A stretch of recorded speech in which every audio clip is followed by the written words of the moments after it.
According to the stars, he has been questioning his faith in God. Verily? How intriguing. Yes, so please your grace. It would seem he has embarked upon some manner of emotional journey. Has he now? In that case, I might not be able to grant him the bishopric, but I may very well invite him to dine with me. Before you leave, your grace, perchance I may broach a small matter of my own. Methinks you have the power to grant medical licenses, do you not? Although I am an experienced physician, you may have heard of my work during the plague of 1592, for instance, I am not technically licensed to practice medicine. It has been causing some administrative troubles of late. I wonder if your grace might condescend to help me by... You would have me grant you a medical license, would you? I suppose that might be arranged. Leave it with me, and I will have my chaplain look into it. I thank you heartily, your grace. Your grace is most generous.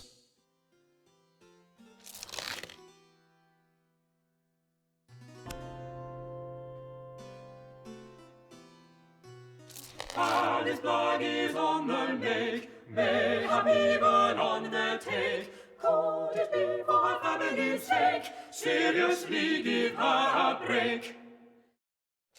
God give you good day, Mistress Blogg. Pray tell, what brings you? I would know whether my lover, Owen Wood, is resolved to leave me something in his will. A small legacy, mayhap. A large one. I do hope he intends to leave me something. Owen Wood?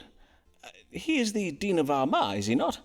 Was not your interest directed toward the Bishop of London? Aye, but your counsel for wooing him served me most ill.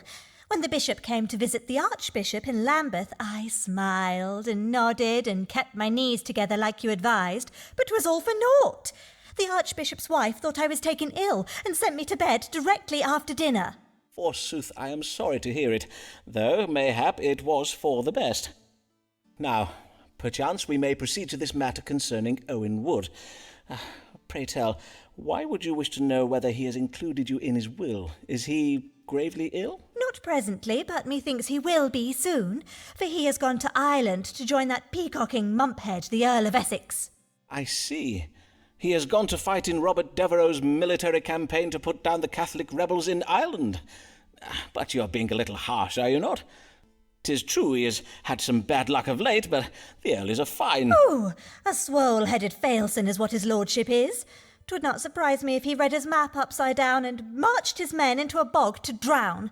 Pray, let us do my reading, if you please. Certainly. If Owen Wood, the Dean of Armagh, were to die, would Alice Blogg inherit anything from his estate?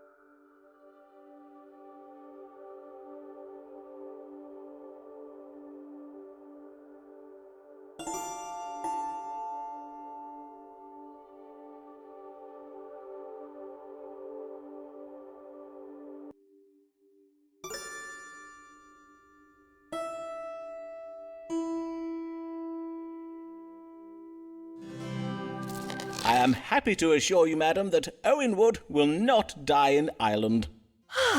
On my honour, that is most reassuring to hear. Methinks. Nay, it is. And even if he were to die, Dean Wood has little to leave you in his will, for the stars suggest that he has barely a penny to his name. You mean to say Dean Wood has frittered all his money away likewise? Aye, it would seem that you and Mistress Wood share something in common. That is, aside from... Oh, well, I never. These clergymen. A band of boil-brained chump-lords, the lot of them.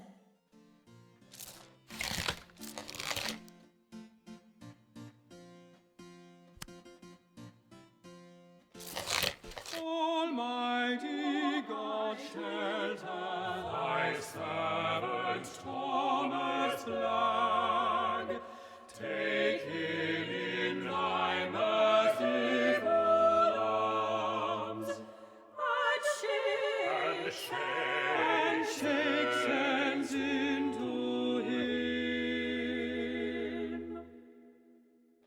Good dawning, D. Blagg. How may I do you service this day? I hope you will do me service, Dr. Foreman. For at my last consultation, you served me very ill. Ah, Indeed, your prediction that Raleigh and Essex would succeed in capturing those Spanish treasure ships did put me in a most lamentable position. I had my tailor fashion me these fine new robes, and now I have not the money to pay him for it. then I'm heartily sorry for it, sir. Though your new robes are indeed very fine. Is that a different shade of black, or...? And I know not how, but my wife Alice has lately learned of our perilous financial situation. Ah, has she? Aye, and she has had me petition the Archbishop for a promotion. 'Tis her reckoning that if I were promoted to bishop, the increased living would enable me to settle our debts. That would seem wise under the circumstances. And was your petition successful? It was, at least at first. Indeed, His Grace did have me believe he is minded to make me Bishop of Salisbury. The bishopric of Salisbury. But that is excellent well, is it not? It would be very well, forsooth. But many months have passed, and the Archbishop gives yet no sign of granting the vacant bishopric to anybody. I see. And he does not say when the matter may be decided? Nay, indeed he does not. Whenever I raise the question with His Grace, he says he needs time to consider the various episcopal and doctrinal matters concerning such an appointment. All the while, he has me performing additional duties that I dare not refuse, lest I lose his favour. And Mistress Blagg has sent him pies upon numerous occasions. And yet the Archbishop is not moved? Oh, he must be a very hard man indeed, for your wife's pies are well renowned for their powers of persuasion. Now, let us see what the stars can tell us. Will Thomas Blagg, Dean of Rochester, be granted the bishopric of Salisbury?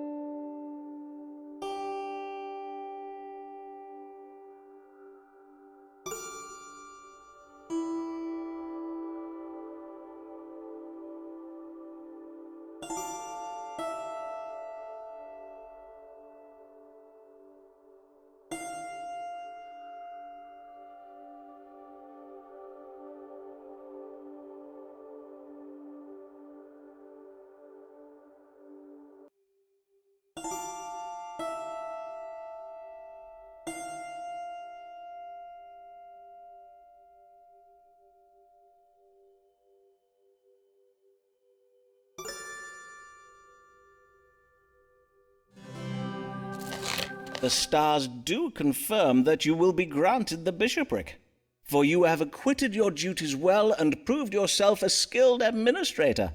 Forsooth, I've heard it remarked that the recent removal of some of your cathedral's more decadent furnishings has rendered the cathedral more suitable for humble worship and sober reflection. Blessed news! And upon which day will I be ordained? I must inform Mistress Blagg, so that she may prepare our household for removal to the Bishop's Palace at Salisbury. Well, I would advise you and Mistress Blagg not to act too precipitously, for the stars indicate that you may need to exercise the Christian virtue of patience, as... Patience? Sirrah, do not speak to me of patience. John Whitgift has strung me along for over a year on this matter. A bishop's living is little use to me if I'm to be bankrupted while waiting on it.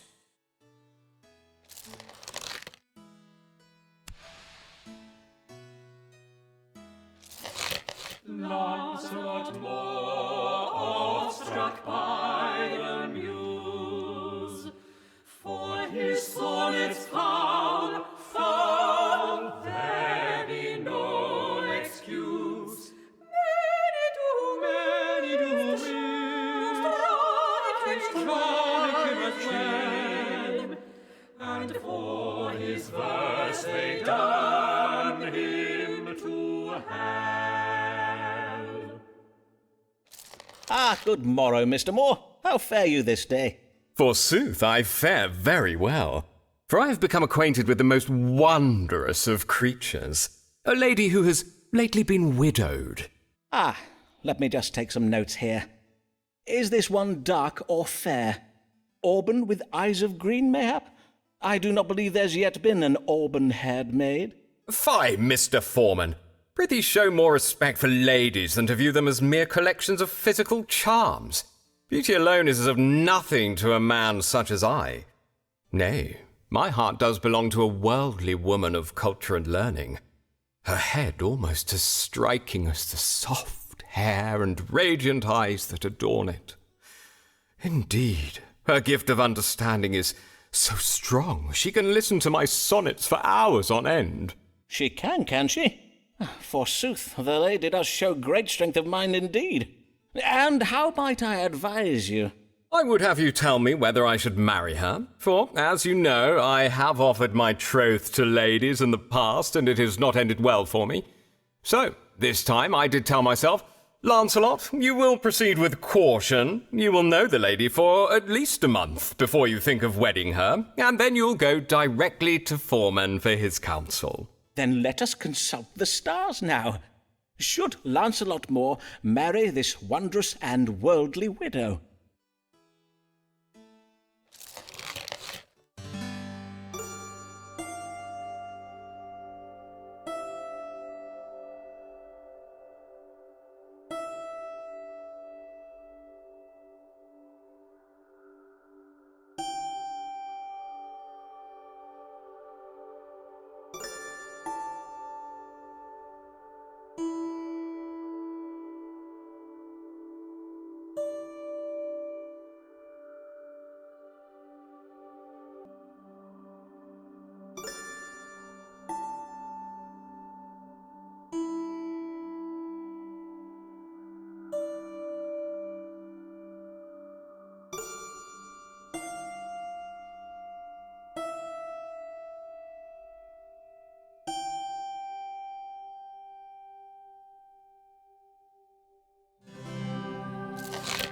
The stars do favour this match. The alliance would serve you well, for this lady is intelligent and aspires to greatness. For a man of your station, the guidance and support of such a woman is oft essential to the attainment of success and advancement. Then 'tis decided. O wondrous day! I will at once to Emma go to ask her hand in marriage.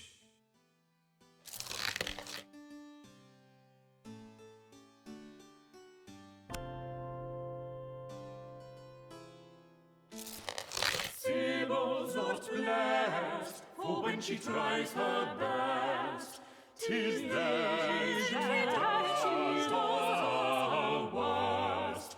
From being overdressed to poisoning her guests, ambition her curse. Good day, Mistress Fortescue. I do hope you may help me, Dr. Foreman, for I am mightily afflicted with fever and pain. Yes, I see. Your face is a trifle red in colour. When did your troubles begin? At a dinner party, perchance? Nay, 'twas at a luncheon, the one I gave this day.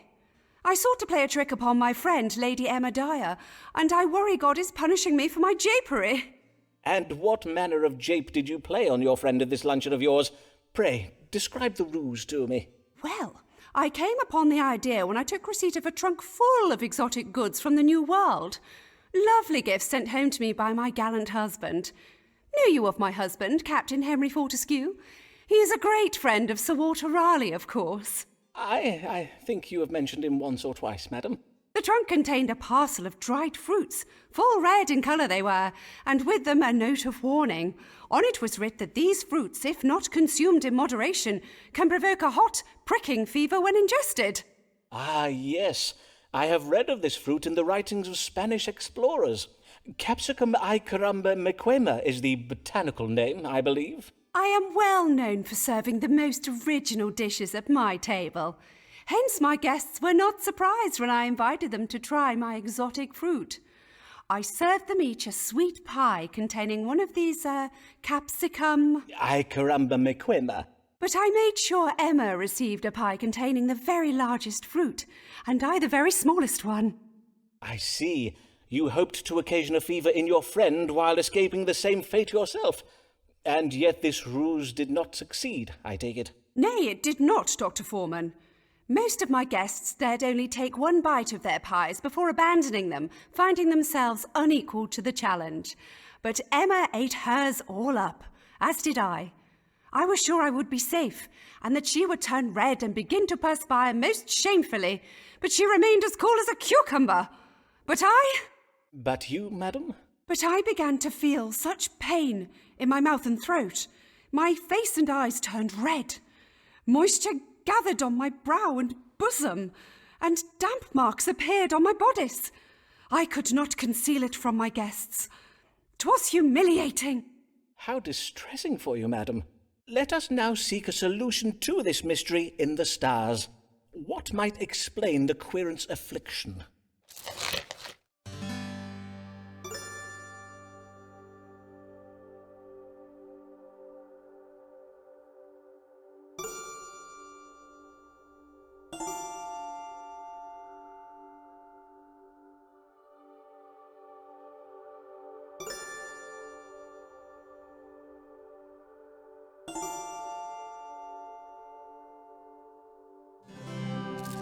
One moment, madam, while I consult that Spanish book I mentioned earlier, the one recounting travels in the New World.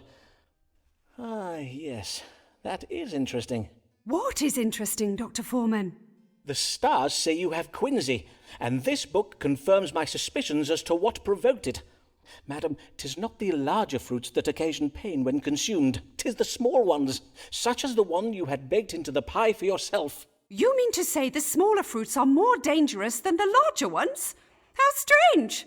Verily, how topsy-turvy! The pain will be gone by the morrow, but in the meantime you may find relief by washing your mouth out with wine. Burgundy wine? Or will an ordinary claret suffice? Any wine will do, madam. God give ye good even, Mistress Fortescue.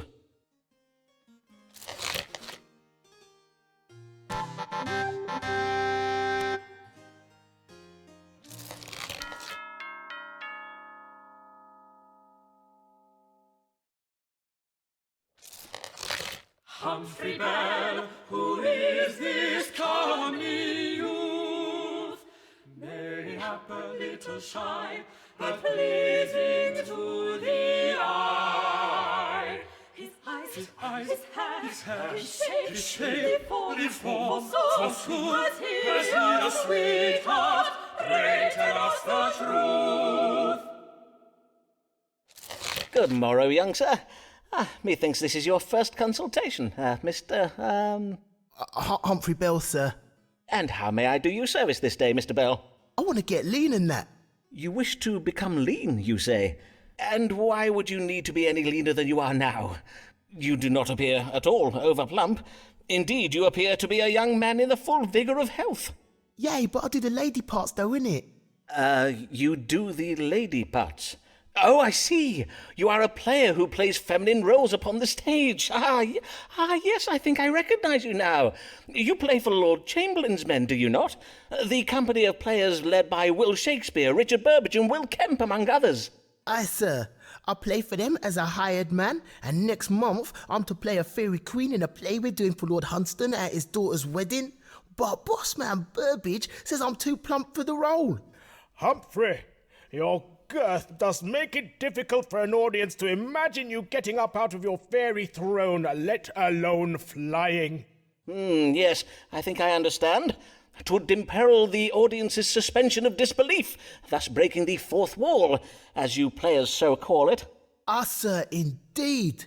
Mr. Burbage worries much for them scenery walls, for he says my rear end is of such a size 'tis liable to smash right through 'em. Anyways, Mistress Burbage told me that to fit into her gowns she bids herself chunder after eating.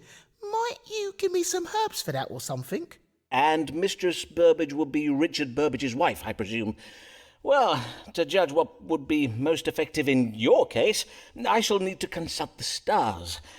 What should Mr. Humphrey Bell do to become leaner?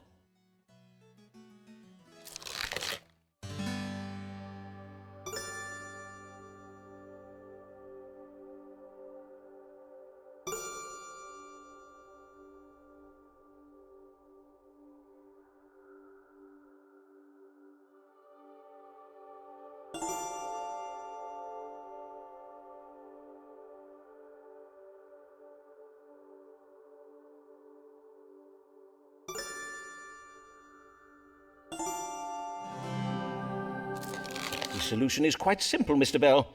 If you would make yourself leaner, you have but to eat less. Why would I need a doctor to tell me that, though? I need something to do it quicker than that, urgent like. Know you what I mean? Indeed. Sadly, I am familiar with the tendency of the young folk of this day to seek quick, easy fixes to their problems. What about Mistress Burbage and her chundering, though? Can I not have what she is taking? Well, there are ways to induce imbalances in your body to purge itself, but doing so is not at all healthsome.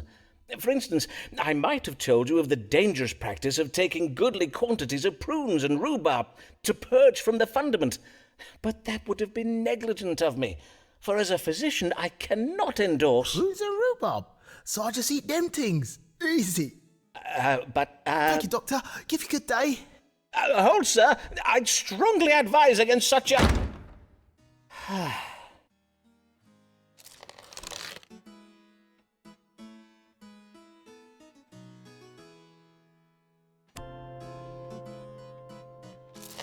Favoured is Essex and close to the crown. Nobles like him do fare up more than down. His family's too grand to jail, too rich to jail. But if Essex disobeys the Queen, she'll put him in the ground. Good day, my lord. I must own, your lordship's visit to my chambers does surprise me, for I'd believed, well, indeed all of England believes, that you are in Ireland at present. Did anyone see me? No? Good. Now bid your manservant close the shutters. As your lordship pleases. William! William! Pray close the shutters. Yes, all of them. And fetch us some candles. I pray the counsel you give me this day be wise, sirrah, for I find myself in the most desperate of predicaments. And the last advice I gave you? That of offering to lead a military campaign to put down the Irish rebellion? I trust it worked to win back the Queen's favour. Indeed, the parade given to send you off was most impressive. I was there. Did you see me? I did wave at you. Nay, I do not imagine you would have seen me. So great were the crowds. Yes, my offer to lead the campaign was well received by the Queen. But there was a fatal flaw in your advice. Oh, and this flaw was... Is it not obvious? I had to verily go to that midge-ridden bog-hole and try to put down the Irish. God's breath! Have you seen the Irish? They are savages. That Irish chieftain O'Neill and his band of fen-born brutes are especially bad. Forsooth, they sound most fearsome. 'Tis a mercy you escaped with your life and are now back home safe in England. Nay, I am not yet safe in England, I fear. For when the Queen finds out that I made a truce with O'Neill, heaven only knows how ill she will take it. Even my leaving Ireland without her permission will doubtless vex her. Then the Queen has not been informed of your return? Nay, she knows yet nothing of it. I am at present taking refuge with my sister, the Countess of Devonshire, at her country estate. But I cannot hide there forever. Hence I am come to you this day so that the stars may advise me on how I may extract myself from my current predicament and win back the favour of the Queen. Then let us see what the stars advise. How might Lord Devereux escape the displeasure of Her Majesty the Queen and regain her favour?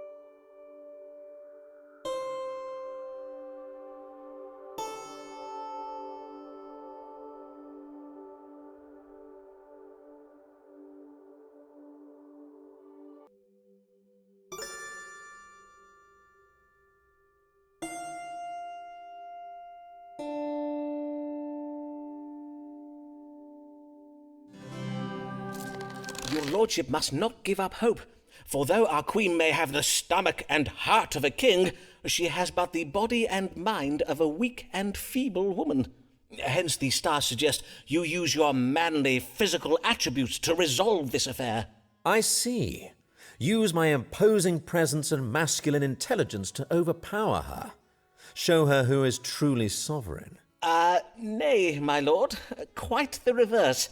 You must appeal to her vanity and captivate her with your bodily charms. Perchance a tighter-fitting doublet would serve to... God's yardle! You would have me bed the Queen?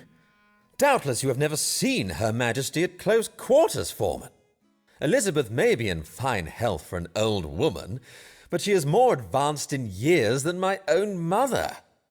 I am afeard the stars are most clear on this, my lord. I see.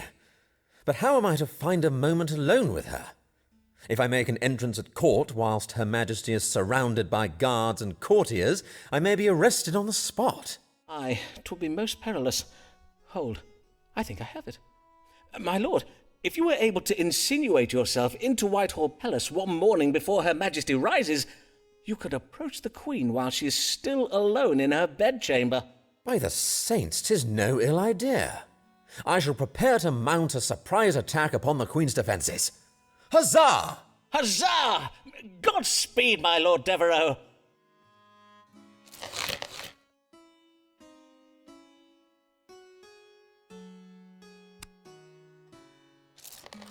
Praise Him, praise be to the Lord.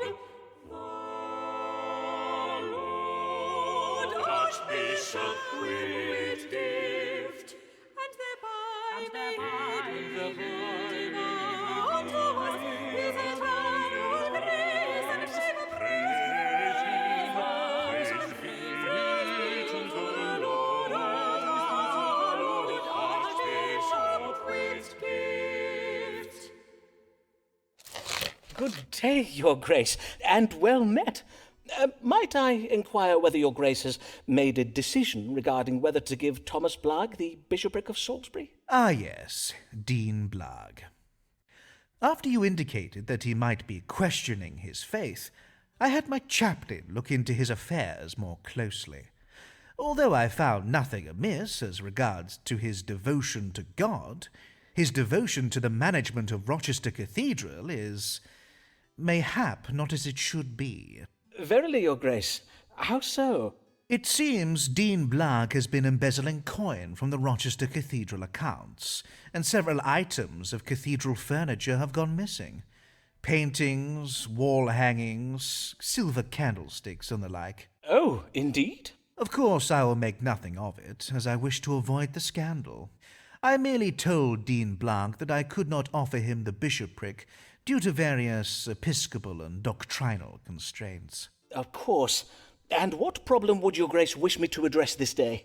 Oh, 'tis a problem with my other deans. With each passing day there seems to be a new dean at the palace gates, come to petition me for this wretched bishopric of Salisbury. Presently, 'tis Owen Wood, the Dean of Armagh. Since he returned from Ireland, he talks of nothing else. How tiresome for Your Grace. Indeed. I have told Owen that I am giving his request careful consideration, but in my experience, this only delays a dean for so long.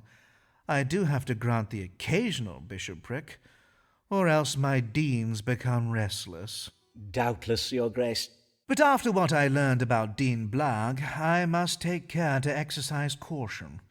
Hence, I would have you tell me anything you know, that is, anything the stars reveal, about Owen Wood, that would render him unsuitable to perform the role of bishop. Then let us ask the stars.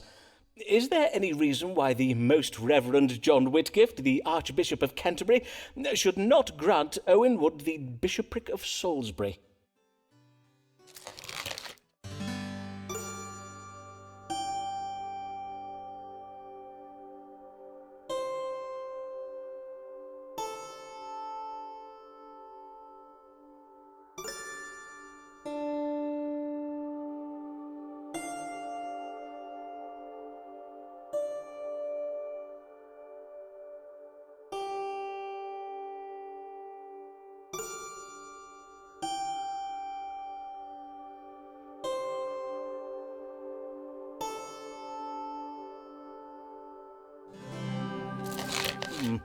I must advise against granting Owen Wood the bishopric, for the stars reveal that he has sinned most grievously. Ah, verily? Grievously, you say? I am afeard Dean Wood did commit the sin of adultery. Ah, nothing else? 'Twas more than once, your grace. Doubtless, doubtless. While I appreciate your most excellent discernment of this information from the stars, I must own that Dean Wood's extra-clerical activities are already well known to me.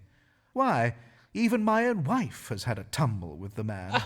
Your grace, I am sorry. Hold, Sarah. In truth, 'tis of no consequence to me. What occurs in Lambeth Palace bides in Lambeth Palace, as we like to say. But you are right to remind me of Dean Wood's indiscretions, for mayhap it be not wise to elevate Owen to such a public position as bishop. I do have the reputation of the church to consider. Indeed, your grace. I will tell Owen that while I had every intention of granting him the bishopric, my hands are now tied due to various episcopal and doctrinal constraints. Very wise, your grace.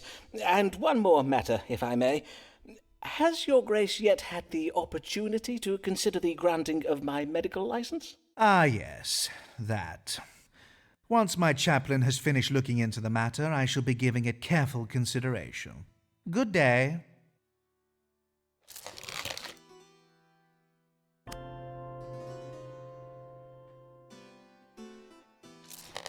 Here comes Emma, say that she's so witty. How did she gain position? How did she become so rich?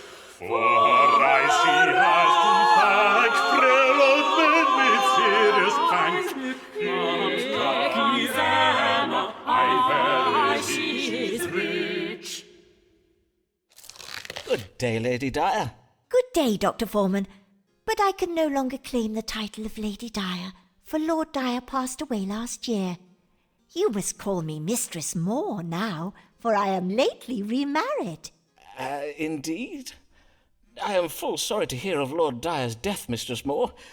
Pray tell, what did your late husband die of? 'Twas the diabetes, the disease you judged him as having.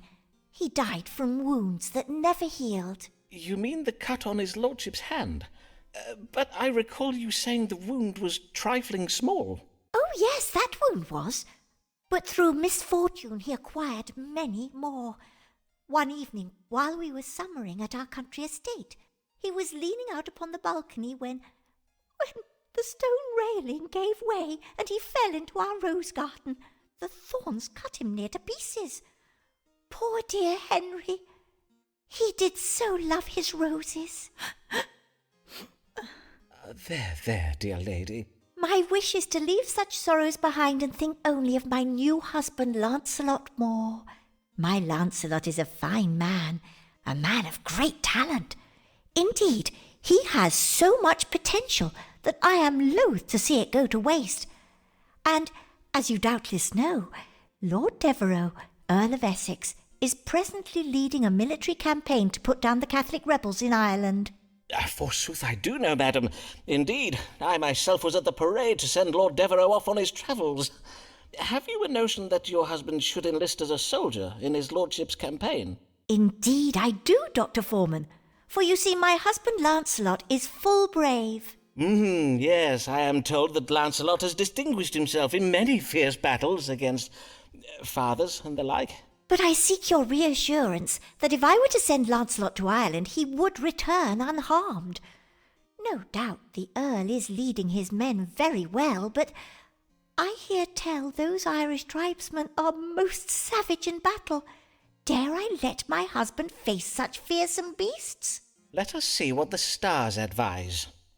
Should Lancelot Moore join Lord Devereux's campaign in Ireland, would he find glory in battle or death?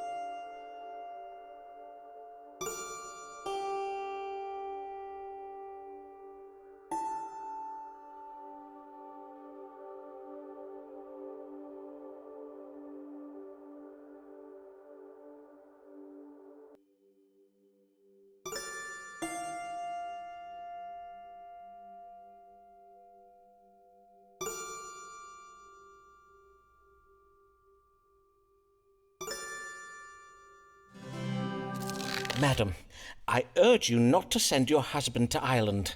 There is a goodly chance he would die in battle. Oh, verily? Aye. According to the stars, England's campaign against the Catholic rebels fares very ill.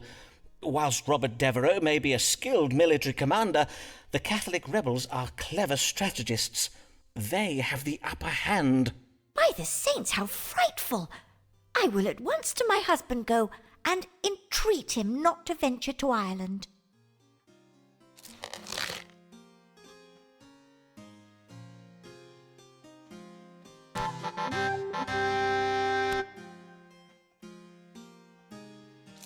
Hear ye! Lancelot Moore drowns in Irish bog. Grieving Moore family demands answers. Hear ye!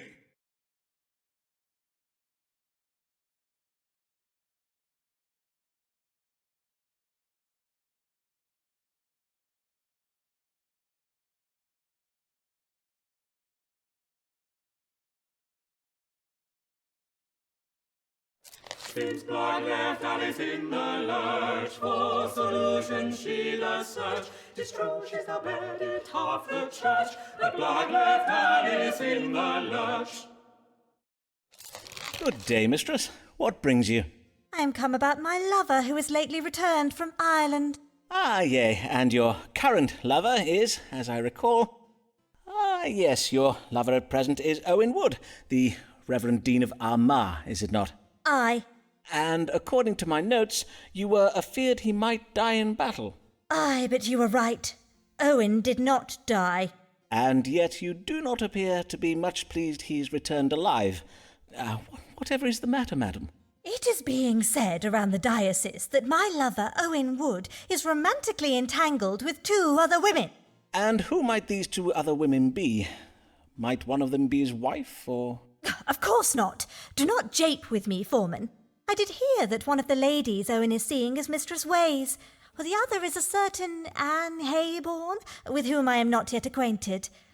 I do hear she is a very young and comely maiden, though mayhap a maiden no longer. I prithee, scribble one of those doodles of yours and tell me if this be true. Madam, if you will but afford me some silence and calm, I will compose one of my doodles, as you so call my mathematically precise astronomical charts, and endeavour to answer your question. To wit, is Owen Wood, the Dean of Armagh, wooing other women?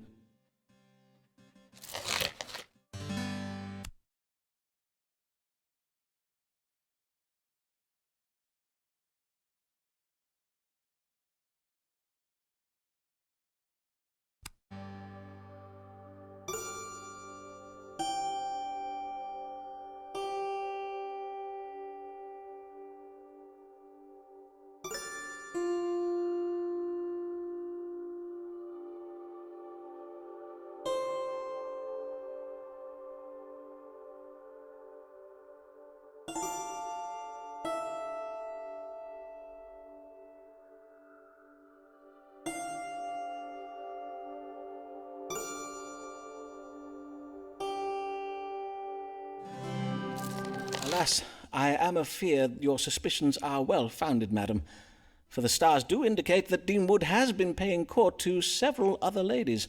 Fie! What a maid-fiddling maggot of a man is he! Be I not woman enough for him? Well, indeed, my chart does seem to suggest that if he does seek intimacies further afield, 'tis owing to... Pray, go on. 'Tis owing to what? To a preference for sweet and gentle companionship of a more feminine nature. Does he indeed? How very interesting. Nay, verily, fie upon Owen Wood. On my honour, he will very likely want some sweet and gentle treatment once I am finished with him. Godspeed, Mistress Blagg.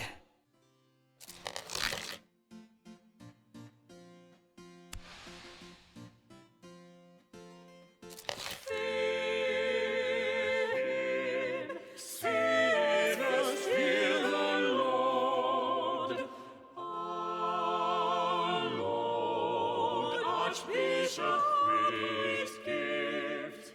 Ye priests who have brought cattle and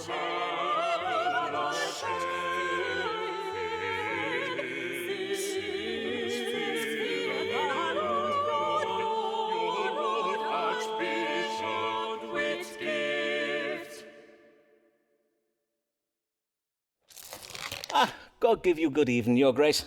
I trust you were pleased with the previous counsel I gave you?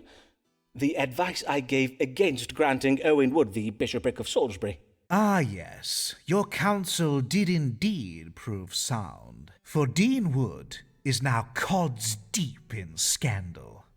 The parish council has received numerous paternity suits, and 'tis said that scores of defiled wenches bethrong the gates of his deanery each morning, clutching suckling babes and demanding recourse. As for young Anne Hayborn, she has had her reputation ruined, and Dean Ways is barely speaking to his wife anymore. On my word, how disgraceful. Aye, indeed. If only Owen had the sense to exercise more discretion. Yes, indeed, Your Grace. The Bishop of London, for instance, manages his affairs very quietly. I might have been able to look the other way, but in this instance I could not let Owen's indiscretions pass. For a wretched local woman by the name of Mary Payne got wind of the scandal and stirred up a public fuss about it. Oh, the devil take the woman and her bacon-faced husband.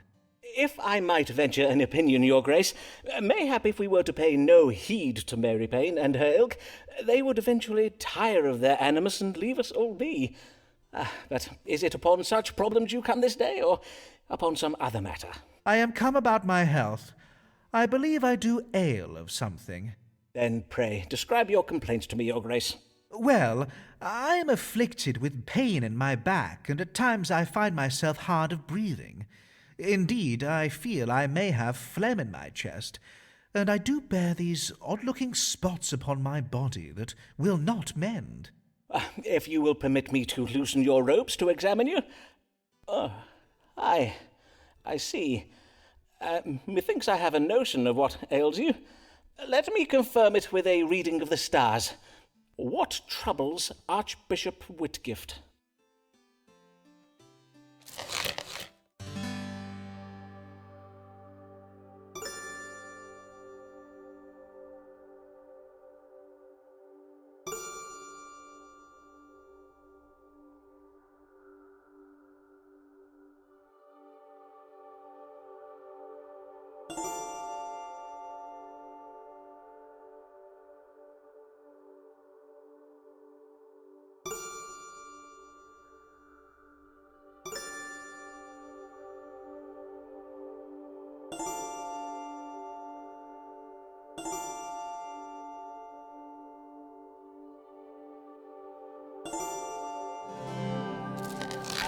Your Grace, I know not how to put this delicately. You have the French pox. I am not sure how this is possible, as you're a man of the cloth. Indeed, mayhap I check the stars again. No need. I did suspect as much. Verily? How astute of you. The French pox can oft be difficult to cure, but in your case it is not far advanced. This ointment of boar grease and mercury is to be applied to your entire body. It must be rubbed in vigorously to ensure the mercury is well absorbed into the skin. You may then expect to see the sores on your body start to heal within a matter of days. I see. And, I imagine your manservant William will be giving me this treatment? No, Your Grace. The grease is to be taken home with you and applied each night before bed for 9 days. Mayhap your chaplain could apply it to Your Grace's body. Ah, yes, a fine idea. I thank you for this treatment, sir. Fare you well, Dr. Foreman. Before you leave, Your Grace, might I inquire again as to the possibility of you granting me a medical license? Your Grace did mention you would give it careful consideration. Ah, yes, indeed I did I not? Have no fear, Dr. Foreman. My chaplain is looking into it. Good day.